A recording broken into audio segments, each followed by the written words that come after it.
consumer para malaman natin magkano ba ako riyan?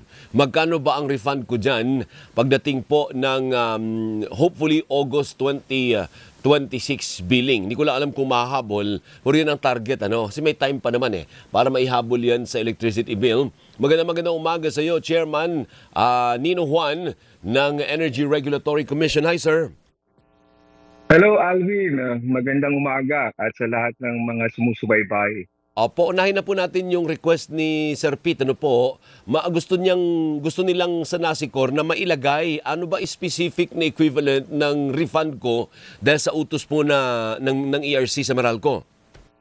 Oo nga, ang ating kasing mekanismo, ang dinidetermina ng ERC ay yung lumalabas na sobrang nasingil per customer class. Kasi doon nga nagkakaroon ng dahilan kung bakit nagkakaroon ng sobrang singil dahil yung pinagbasihan ng kanyang interim distribution rates na later on ay ginawang final na at yung actual na implementation niya dahil sa actual na implementation ng singil na yan, ang Meralco maaaring iba-iba rin yung quantities o yung sales niya sa bawat customer class. Kaya't naiiba ang kanyang amount o yung total na nare-recover na kita mula sa iba't ibang customer classes. Kaya ang pagbabalik ay nakabase din doon sa sobrang nasingil per customer class at ang dinidetermina natin dito ay yung equivalent na refund rate. Ang refund rate na ito, kung i-implementa na ng Meralco base doon sa current and the future consumption ng mga customers niya, dito ngayon malalaman kung magkano ang aktual at yung kabuang matatanggap ng bawat customer dito sa 9.5 billion na refund. Ang alam ko yung sinasabi o yung mungkahi ni Ginoong Pete, ito ay yung pagdetermina nung aktual base doon sa na-contribute ng bawat isang customer. Marami kasi tayong ganitong mga similar na mekanismo in the past at ang ginawa ng commission ay nagbatay na lang doon sa magiging equivalent na refund rate at ang implementasyon na to ay nakabase na doon sa mga current and future consumption ng mga consumers na currently ay consumers ng utility o ng Meralco in this case.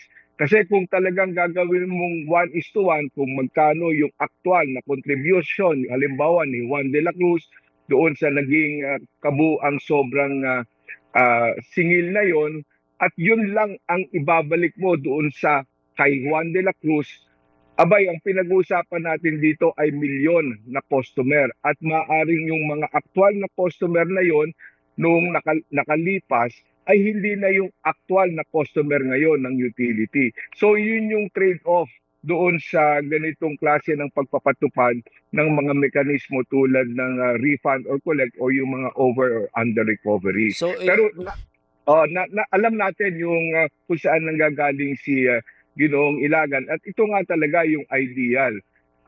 Lamang ay may mga limitasyon din dito sa pag-iimplementa ng mekanismo. So on the average, magkano yung equivalent na peso per kilowatt hour nung decision ninyo sa refund muna?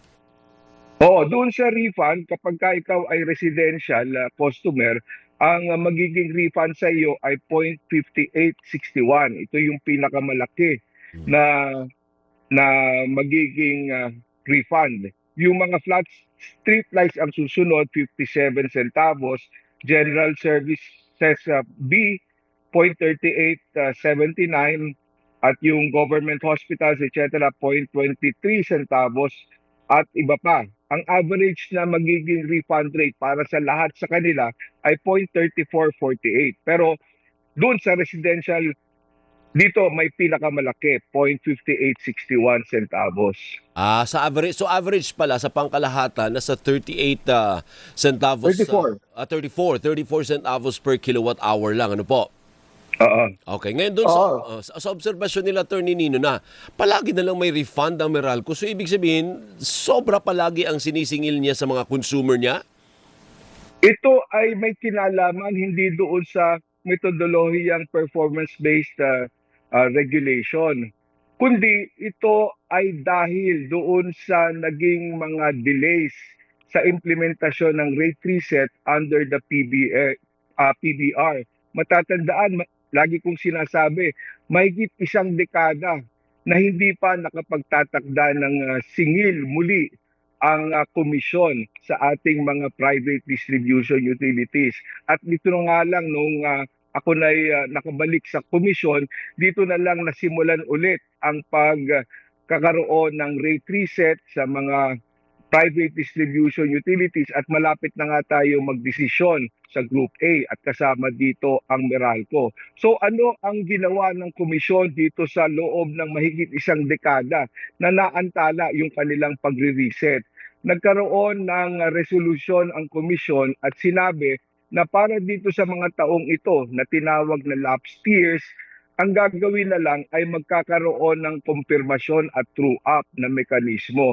At ito na nga yung naipatupad ng komisyon nung nakalipas na nabanggit na rin ni Ginoong Ilagan. Ito na yung mga pinag-refund ang Meralco dahil lumabas doon sa actual na sales niya kada customer class at yung pinagbasihan ng kanyang interim rate na ginawang final distribution rate niya ay nagkaroon ng paglaki yung sales sa bawat mga customers na ito at hindi naman ito ang intensyon ng komisyon kaya noong tinruap o pinag-reconcile kung magkano ang kanyang actual na nasingil gamit yung ipinagamit na distribution charges para sa iba't ibang customer classes, nakita na mayroon ngang sumobra at ito ngayon ang pinababalik. Opo. Kung magkakaroon na tayo ng final determination dito sa rate reset ni Meralco in a matter of 1 or 2 months, kasi malapit na rin kami magdesisyon dito, matatapos na itong lahat ng mga pagre-refund o yung refund orders base doon sa metodolohiya nitong true up and confirmation. Dahil ito ay stopgap lang until we are able to implement the new rates of Meralco. At ito na nga yung itatakda namin dito sa final determination o yung sa magiging decision namin sa pending na rate reset application ni Meralco. Kaya wala itong kinalaman sa PBR, yung Yeah. pagre-refund. Ito ay may kinalaman doon sa pagkakaantala ng pagre-reset ng komisyon. Yung nakalipas na komisyon, hindi itong bagong komisyon na pinamumunuan ko. Teka muna, Chairman, hindi ba ang kanilang rate ngayon ay 135? Ito, January to December, hindi ba? Ang ibig mong sabihin, sumobra ang Meralco sa paniningil ng 135? Kaya ngayon kailangan nilang magbalik from January to December 2025?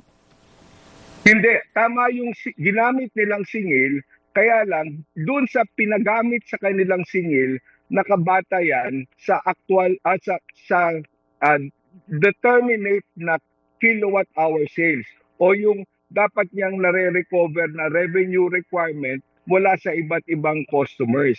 Kaya kahit naman tama yung ginamit mong singil, kaya lang yung naging billing determinant mo o yung kilowatt hour sales mo para sa grupo na yan ng customer ay mas malaki kaysa dun sa inassume na kilowatt hour sales noong itinakda yung singil. So natural na magkakaroon ng mas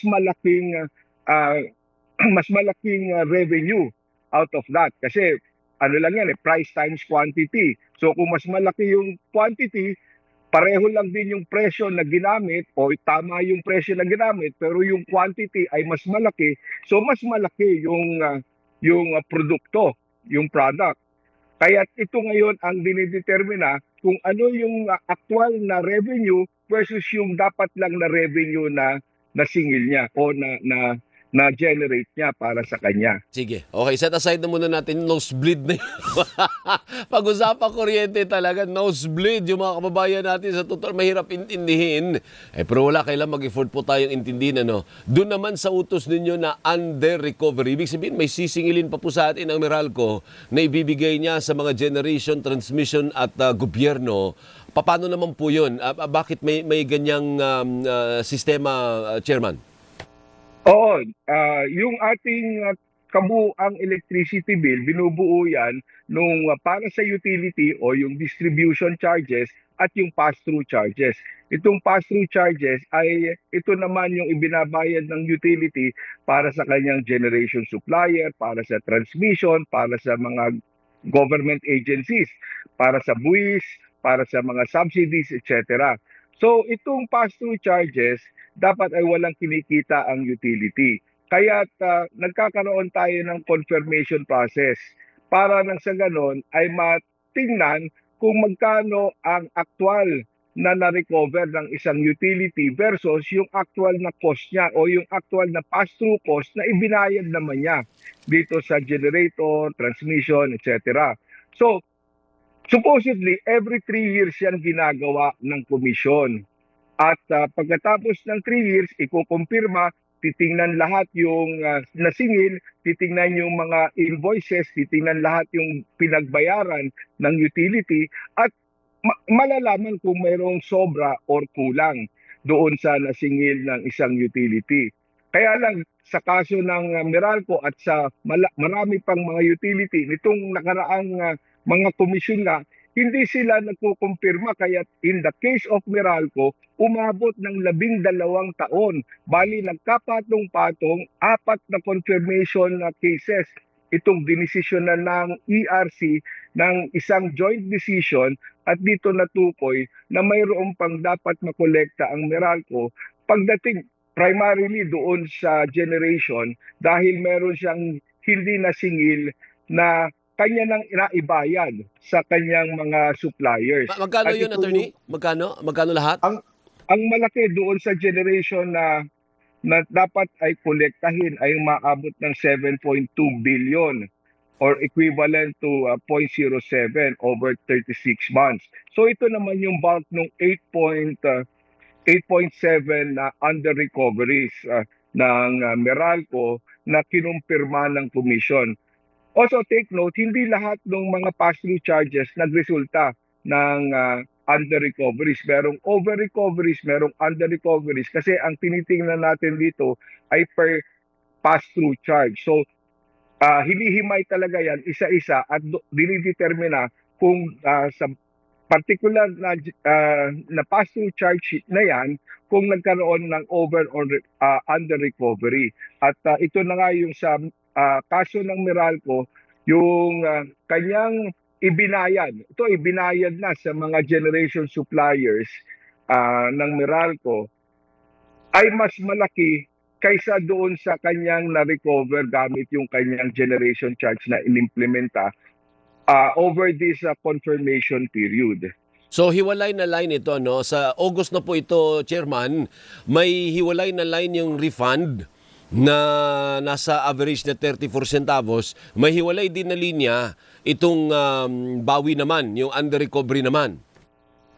Oo, tama yan kasi itong para sa under recoveries, ito ay nandoon sa mga pass-through charges. So doon din magre-reflect yan sa mga particular na pass-through charges na yan, whether over or under.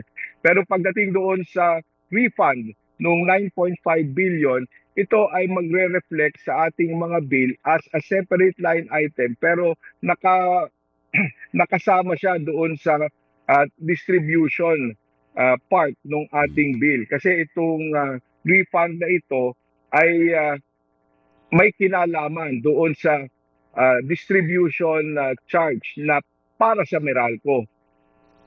Opo. So good news naman may asahan namang reduction ng ating mga kababayan na customers ng Meralco pagdating ng August billing, sir.